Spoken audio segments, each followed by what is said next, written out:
Hello guys, the depth queen स्वागत करती है अपने डार्क डेप्थ वर्ल्ड में। और आज मैं आप लोगों के लिए लेकर आई हूँ एक और मास्टरपीस। जी हाँ, ये मास्टरपीस आया था सन 2004 में और इस मास्टरपीस को बनाया था ऋतुपर्णा घोष ने। और ये इंस्पायर थी फिल्म एक शॉर्ट फिल्म से जिसका नाम था the gift of the Magi by O Henry. और इस फिल्म के जो राइटर्स थे वो एक थी उषा गांगुली और दूसरे खुद ऋतुपर्णा घोष, जिन्होंने इस मूवी को डायरेक्ट किया है। इस फिल्म के जो गाने हैं वो भी ऋतुपर्णा घोष ने लिखे हैं और साथ ही साथ गुलजार साहब ने भी लिखे हैं। इस फिल्म का जो म्यूज़िक है वो देबो ज्योति मिश्रा ने दिया है और काफ़ी एक्सपेरिमेंटल उनका म्यूज़िक है। और शोभा मुद्गल जी ने काफ़ी इस फिल्म के गाने गाए हैं। लगभग उनका एक गाना तो बैकग्राउंड में बजता ही रहता है। और अब आप समझ गए होंगे कि मैं किस फिल्म की बात कर रही हूँ। मैं बात कर रही हूँ रेन कोट मूवी के बारे में, जिसमें थी ऐश्वर्या राय और अजय देवगन। अजय देवगन भी एक तरीके से नेपो कोटे से ही आते हैं, लेकिन वही वाली बात है कि एक टाइम ऐसा था कि नेपो समाज से आने वाले, नेपो कोटे आने वाले से जो लोग होते थे ना, उनमें भी टैलेंट होता था, वो मेहनत करते थे। और अजय देवगन एक बहुत ही इंटेंस एक्टर माने जाते हैं। वो अपनी चेहरे से ही नहीं, अपनी ज़बान से ही नहीं, बल्कि अपनी आँखों से भी बहुत खूबसूरती से अपने अभिनय को दिखाते हैं, उसका प्रदर्शन करते हैं। और यही वजह है कि अजय देवगन का भी जो करियर है वो काफ़ी लंबा रहा है और काफ़ी अच्छी फिल्में उन्होंने करी हैं। अगर मैं बात करूं ऐश्वर्या की, तो ऐश्वर्या की ज़्यादातर फिल्में बहुत ओवररेटेड रही हैं, लेकिन ये एक ऐसी एकमात्र एक फिल्म थी जो अंडररेटेड रह गई। ये फिल्म, जाहिर सी बात है, इस फिल्म को नेशनल अवार्ड भी मिले हैं, लेकिन इसे पब्लिक में, जो आम जनता के बीच में, वो प्यार नहीं मिल सका जो ये डिज़र्व करती थी। एक्चुअली ये मैंने फ़िल्म कई साल पहले देखी थी, यूट्यूब पर ही देखी थी। और इस फिल्म के बारे में थोड़ी बहुत मैंने बात सुनी थी, लेकिन जब मैंने इस फिल्म को देखा तो मुझे वाकई लगा कि फ़िल्म में बात है। ऐश्वर्या के पास बहुत चंद फिल्में हैं जिसमें ऐश्वर्या की खूबसूरती से ज़्यादा उसके टैलेंट को तवज्जो दी है, उसके अभिनय को आगे रखा है, और ये फिल्म उनमें से एक है। अजय और ऐश्वर्या ने काफ़ी काम किया है साथ में, और ये उनकी सबसे एक अलग तरीके की फिल्म है। और अजय देवगन जो हैं उस टाइम पर अपने करियर में काफ़ी अच्छा कर रहे थे, काफ़ी अच्छे अच्छे रोल्स अजय भी कर रहे थे। और ऐश्वर्या भी अपने करियर में एक स्पीड तो पकड़ ही रही थी, क्योंकि ये फिल्म सन 2004 में आई थी, तो ऐश्वर्या का करियर भी एक वक्त पर ठीक ही था। और इस फिल्म को लोगों ने काफ़ी सराहा भी, जो क्रिटिक्स हैं उन्होंने काफ़ी अप्रिशिएट किया। हालांकि ये फिल्म थोड़ी सी स्लो है, थोड़ी सी नहीं, बहुत ज़्यादा स्लो है, लेकिन जो इसमें एक नेचुरल परफॉर्मेंस दी है वो काबिल तारीफ़ है।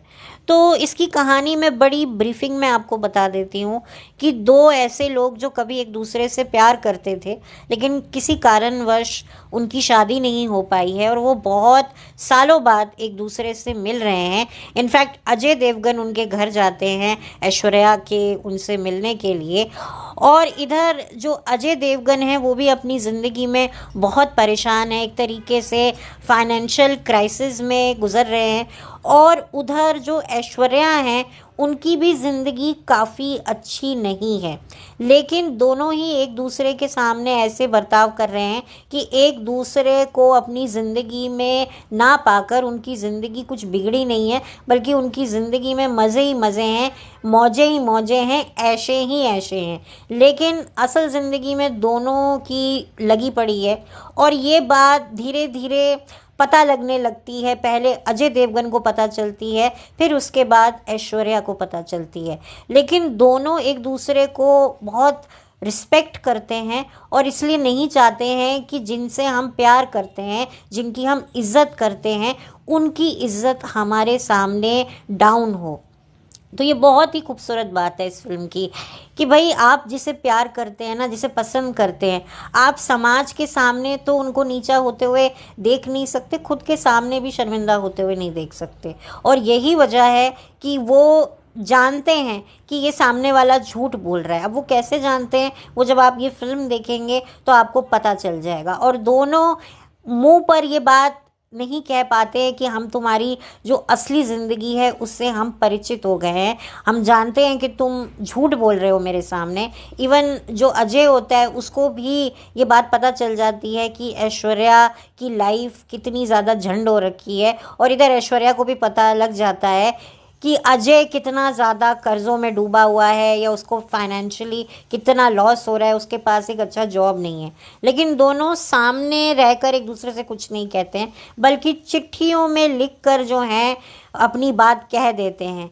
अजय देवगन चिट्ठी में सारी बातें लिखकर जो है वो एक उसमें एक फर्नीचर के ऊपर रख देता है। और उधर जो ऐश्वर्या होती हैं वो भी जो हैं चिट्ठी लिखकर अजय के रेन कोट में डाल देती हैं। और यही वजह है कि इस फिल्म का नाम रेन कोट ही रखा गया, क्योंकि ये जो एक रेन कोट होता है ये बहुत बड़ा एक काम करता है।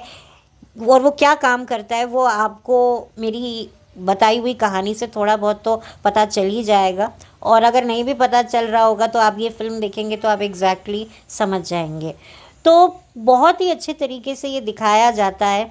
और दोनों आखिर में एक दूसरे से बिछड़ जाते हैं, और जब एक दूसरे से दूर जाते हैं तब उन्हें इस बात का पता चलता है कि भाई जिसे हम अपनी ज़िंदगी के मुंगेरी के ख्वाब बता रहे थे, जिसके आगे हम बड़ी हवाइयाँ बातें कर रहे थे, बातों की पतंग बनाकर उड़ा रहे थे, दिखा रहे थे कि भाई हम एक दूसरे के बगैर कितने खुश हैं, असल में हमारी कितनी लगी पड़ी है।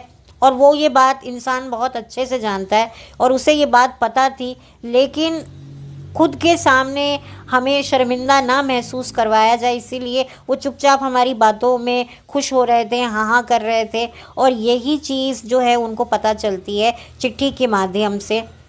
अब जो चिट्ठी अजय ने ऐश्वर्या को लिखी थी और लिखकर जो है उसके एक फर्नीचर के ऊपर रख दी थी कि जब ये फर्नीचर को देखेगी तो इस पे चिट्ठी पड़ी हुई मिलेगी, तो इस चिट्ठी को पढ़ के वो सारी बात समझ जाएगी। वो ऐश्वर्या ने चिट्ठी पढ़ी या नहीं पढ़ी है वो तो पता नहीं चलता, लेकिन अजय को ये बात पता चल जाती है। जिस रेन कोट में ऐश्वर्या चिट्ठी डाल के रख देती है वो चिट्ठी अजय के हाथ में लग ही जाती है, और अजय ये जब चिट्ठी पढ़ता है तो सारा मामला समझ जाता है कि वो भी मेरी हालत के बारे में जानती थी, फिर भी उसने कुछ नहीं बोला ताकि मुझे शर्मिंदा फील ना हो, मुझे शर्मिंदगी का सामना उसकी नज़रों में ना करना पड़े। इसीलिए जो है फिर उसके बाद कहानी ख़त्म हो जाती है। और बहुत ही ब्यूटीफुली इस फिल्म को एंड किया गया, बहुत ही अच्छे से बनाई है इस फिल्म को। और बहुत ही मैं कहूँगी कि ये फिल्म आपको एक बार तो देखनी चाहिए, ख़ास तौर पे वो लोग जो एक अच्छी लव स्टोरी देखना चाहते हैं। ऋतुपर्णा घोष के बारे में मैं क्या कहूँ, मैं इनके बारे में जितना भी जान पाई हूँ कि बहुत ही ज़्यादा मल्टी टैलेंटेड इंसान थे, राइटर भी थे, डायरेक्टर भी थे, गाने भी लिखते थे, एक्टिविस्ट भी थे, बहुत मल्टी टैलेंटेड। आई थिंक शब्द भी उनके लिए सही नहीं होगा। और सबसे आपको एक विचित्र बात ये लगेगी कि पूरी बच्चन फैमिली ऋतुपर्णा घोष के साथ काम कर चुकी है, चाहे वो अभिषेक बच्चन हो, जया बच्चन हो, अमिताभ बच्चन हो, और अब ऐश्वर्या भी उनके साथ जो है काम कर चुकी थी। और काफ़ी दूसरे अन्य बॉलीवुड स्टार भी ऋतुपर्णा घोष के टैलेंट को रिस्पेक्ट करते थे और उनके साथ काम कर चुके थे। सन 2013 में ऋतुपर्णा घोष की डेथ हो चुकी है और उन्हें इस दुनिया से गए हुए काफ़ी साल हो गए हैं, लेकिन जो उनका काम है, जो उनका क्राफ्ट है, वो आज भी बिल्कुल ऐसा हमें महसूस होने ही नहीं देता कि वो इस दुनिया में नहीं है। उनकी एक फिल्म चोकर बाली भी काफ़ी पॉपुलर हुई थी, उसमें भी ऐश्वर्या थी। बेसिकली ऋतुपर्णा घोष ने बंगाली फिल्में ज़्यादा बनाई हैं और हिंदी फिल्में उनकी बहुत कम हैं, और कुछ अगर फिल्में यूट्यूब पर अवेलेबल हैं तो वो हिंदी डब्ड है, और कुछ तो अभी भी डब्ड है ही नहीं। बट ऋतुपर्णा घोष की ये मूवी रेनकोट हिंदी में बहुत इजीली अवेलेबल है और इसे हिंदी में ही बनाया गया है और आप लोगों को यूट्यूब पर ये बहुत इजीली मिल जाएगी। मैं इसका लिंक भी डिस्क्रिप्शन बॉक्स में डाल दूँगी। आई थिंक अगर आप एक अच्छी लव स्टोरी देखना चाह रहे हैं, आजकल तो अच्छी लव स्टोरीज़ आती ही नहीं है, ये फ़िल्म फैमिली के साथ आप ना बैठ के देखें तो सही है, क्योंकि पहले तो फ़िल्म बहुत स्लो है, तो थोड़ा पेशेंस आपको रखना पड़ेगा। काफ़ी डिटेलिंग में चीज़ें दिखाई गई हैं, बहुत ही अच्छे तरीके से। आपको कभी कभी लगने लगेगा कि क्या जो हमें दिखाया जा रहा है वही है या उसके अलावा भी कुछ और है। तो ये फ़िल्म में काफ़ी मुझे तो सस्पेंस लगा। हालांकि आप जब फिल्म देखेंगे तो आपको पता चल ही जाएगा। बहुत अच्छा डायरेक्शन है और इसमें ऐश्वर्या को कोई तड़क भड़क तरीके से नहीं दिखाया गया है, बहुत सिंपल तरीके से दिखाया गया है। और अजय देवगन एज़ यूजुअल अपनी इंटेंस नेचुरल एक्टिंग के बलबूते पर उन्होंने अपनी परफॉर्मेंस दी है। तो ओवरऑल ये फ़िल्म बहुत अच्छी है और एक तरीके से क्लासिक मूवी है। सन 2004 का जो दौर था, आई थिंक सन 2000 से लेकर सन 2014 आते आते जो है बॉलीवुड की फ़िल्में काफ़ी बदल गई, लेकिन इस दौरान जो फ़िल्में आई सन 2000 से लेकर सन 2011-12 तक, वो फ़िल्में ठीक रहीं। और वो एक टाइम अच्छा था जब बॉलीवुड में कुछ हमें अच्छा देखने को मिलता था। क्रिंजलेस चीज़ें कम होती थी, कहानी पर वर्क होता था, परफॉर्मेंसेस होती थी, अच्छा स्क्रीन प्ले होता था, गाने अच्छे होते थे, कोरियोग्राफी अच्छी होती थी और परफॉर्मेंस की तो क्या बात कहने, और डायरेक्शन तो एक नंबर होता था। लेकिन अब तो कुछ भी आपको नहीं मिलेगा, कहानी भी चोरी की होती है। गाने तो खैर पहले भी कॉपी होते थे, लेकिन कहते हैं ना, नकल भी अकल के साथ की जाती थी। आज तो नकल भी अकल के साथ नहीं होती है, हर चीज़ जो है वो कॉपी पेस्ट हो चुकी है। जिस तरह से आजकल हर चीज़ कॉपी पेस्ट बहुत इजीली हो जाती है, वैसी फिल्में भी कॉपी पेस्ट बनने लगी हैं। कोई एफर्ट्स होते नहीं हैं, कोई क्रिएटिविटी नहीं होती है। ख़ास तौर पे जो आर्टिस्ट का जो लुक होता है वो भी कॉपी हो जाता है, क्योंकि जिस फिल्म से आप इंस्पायर हो रहे हैं, इंस्पायर क्या, आप उनका ऑफिशियली रीमेक बना रहे हैं, ऑफिशियली रीमेक बना रहे हैं। कहानी टू कहानी, वर्ड बाय वर्ड डायलॉग भी आप जो है ट्रांसलेट करवा रहे हैं। तो लुक भी में भी आप जो हैं क्या दिमाग लगाएंगे। अगर किसी एक पर्टिकुलर फिल्म में दाढ़ी रखी है हीरो ने, कोई रीजनल फिल्म है और उसका हिंदी वर्जन बन रहा है, तो बिल्कुल वैसे ही दाढ़ी जो है हमारा हीरो भी रख लेगा, भले ही उस पर सूट हो रही है या नहीं हो रही है। तो बिल्कुल अब तो अकल भी इस्तेमाल नहीं होती है, बस कॉपी पेस्ट होता है। तो ये बहुत दुख की बात है। लेकिन एक अच्छी बात ये भी है कि भाई हमारे एक वक्त पर बॉलीवुड में अच्छी फिल्में बनती थी, वो हमारी बेवकूफ़ी है कि हमने, कहते ना, कदर नहीं करी है। तो वाकई बहुत ही ज़्यादा अच्छी फ़िल्म है और मैं बार बार एक ही वर्ड तो क्या दोहराऊँ, अच्छी फ़िल्म है, अच्छी फ़िल्म है। आई थिंक आप लोग देख सकते हैं और अगर आप लोगों ने ये फ़िल्म देखी होगी तो आप लोग ज़रूर बताइएगा।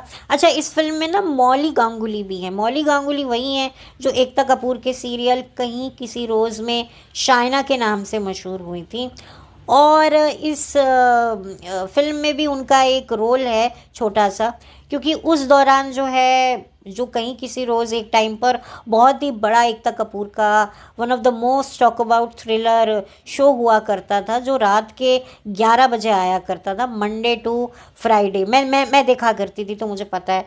तो जाहिर सी बात है कि एकता कपूर के अगर शो हिट हो रहे हैं तो आर्टिस्ट की भी डिमांड बढ़ने लगती थी और यही वजह है कि मौली गांगुली ने फिर एक टाइम बाद ये जो शो है कहीं किसी रोज़, उसे क्विट कर दिया था और उनकी जगह ली थी श्वेता साल्वे ने। वो बात अलग है कि फिर बाद में कहीं किसी रोज़ भी आई थिंक सन 2004 या 5 में ऑफ एयर हो गया था, उसकी जगह पर के स्ट्रीट पाले हिल नाम का जो है एक थ्रिलर शो शुरू किया गया था, जिसमें जसवीर कौर थी।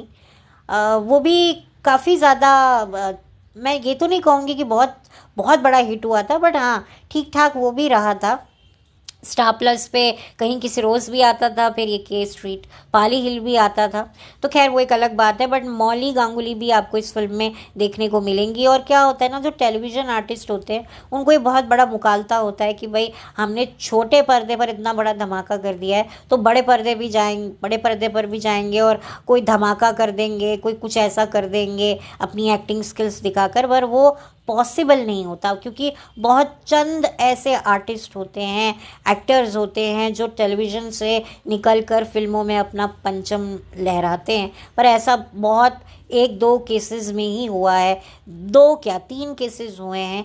बहुत सारे लोग गए बड़े पर्दे पर छोटे पर्दे का रास्ता अपनाते हुए, लेकिन छोटे पर्दे से गुजरते हुए बड़े पर्दे पर पहुँचे तो सही, लेकिन उनको कोई खासी वो कामयाबी मकबूलियत हासिल नहीं हुई जो उन्होंने सोचा होता है। क्योंकि जो टेलीविज़न आर्टिस्ट होते हैं वो भी यही कहते हैं कि भाई हर कोई अपने आप को बड़े पर्दे पर देखना चाहता है, तो हम भी चाहते हैं कि छोटे पर्दे से निकल कर हम बड़े पर्दे पर जाएं। लेकिन हमको क्या रोल मिलता है भाई, किसी बड़े आर्टिस्ट का कोई दोस्त का रोल या कोई ऐसा कैरेक्टर रोल, और वो कर लेते हैं। लेकिन वही वाली बात है कि जो उनको अटेंशन अपने सीरियल में मिलता है वो इनको बड़े पर्दे पर नहीं मिलता है।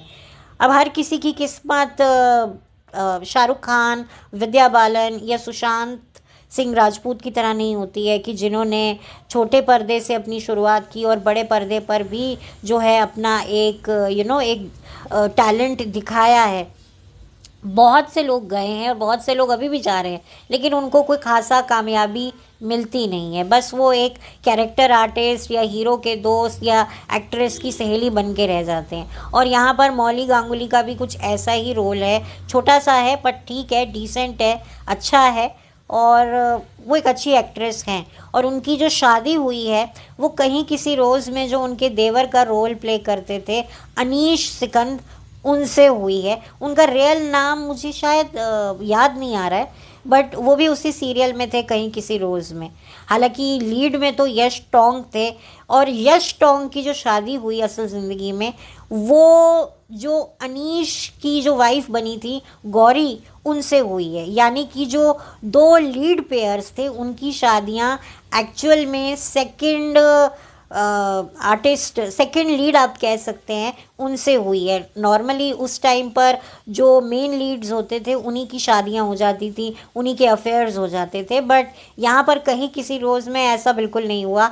जो मौली है उनकी शादी उनके जो देवर का कैरेक्टर प्ले कर रहे थे उनसे हुई, और जो यश टोंग थे जो कुणाल सिकंद का रोल कर रहे थे उनकी शादी उन्हीं के सीरियल में जो भाई रोल प्ले कर रहे थे उनकी वाइफ से हो गई, जो उनको सीरियल में भाई जी बोलती थी। तो ये बड़ा एक अजीब सा इत्तेफाक लगा मुझे, और नॉर्मली ऐसा होता नहीं था। हम लोग जब कोई भी एकता कपूर के लीड पेयर देखते थे तो हमें पता लग जाता था, या कोई भी सीरियल उस टाइम पर जो काफ़ी चल रहा होता था उसके जो लीड पेयर होते थे, हमें लगता था कि भाई अब इनका भी अफेयर होगा, इनकी भी शादी होगी। बट यहाँ पर थोड़े से हम लोग सरप्राइज़ हुए थे, मैं सरप्राइज़ हुई थी कि जो यश टोंक है उनको मौली गांगुली नहीं बल्कि गौरी यादव थी। अब तो उनका नाम गौरी टोंक हो गया है शादी के बाद। ये यश और गौरी जो हैं नच बलिए सीज़न 2 में भी दिखे थे, और मौली भी अपने हस्बैंड के साथ में नच बलिए की एक सीज़न में थी जिसकी जो विनर हैं वो बनी थी दलजीत कौर और शालीन भनोत। जी हाँ, ये वही सीज़न था। वो बात अलग है कि आज की तारीख में शालीन और दलजीत का डाइवोर्स हो चुका है, और दलजीत का तो दूसरा भी तलाक ऑलमोस्ट हो ही गया है। उसके हस्बैंड ने उसकी सेकंड मैरिज को लीगल माना ही नहीं है। तो खैर ये थोड़ी सी बात थोड़ी ऑफ ट्रैक हो गई, बट मैंने इसलिए करी क्योंकि मौली गांगुली इस फिल्म में आपको देखने को मिलेंगी। तो ओवरऑल आप इस फिल्म को देखिएगा, और अगर आपने इस फिल्म को देखा है तो अपने ओपिनियन मेरे साथ ज़रूर शेयर कीजिएगा। और बस thank you so much, have a blessed day, जल्दी मिलेंगे।